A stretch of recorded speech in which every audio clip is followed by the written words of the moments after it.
মৌলভীবাজারের কুলাউড়ায় নিজের সপ্তম শ্রেণীতে মাদ্রাসা পড়ুয়া মেয়েকে ধর্ষণের অভিযোগে আফতাব আলী ওরফে চুনু মিয়াকে গ্রেপ্তার করেছে পুলিশ। মঙ্গলবার সকালে উপজেলার জয়চণ্ডী ইউনিয়নে তার নিজ বাড়ি থেকে তাকে গ্রেপ্তার করা হয়। তিনি ওই ইউনিয়নের গিয়াসনগর গ্রামের কাসিম আলীর ছেলে।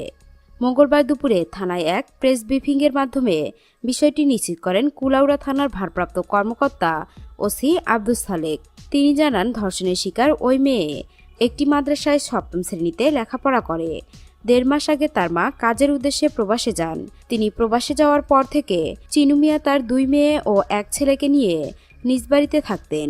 গত শনিবার রাতে তার মেয়ে খাওয়া দাওয়া শেষে ঘুমিয়ে পড়ে।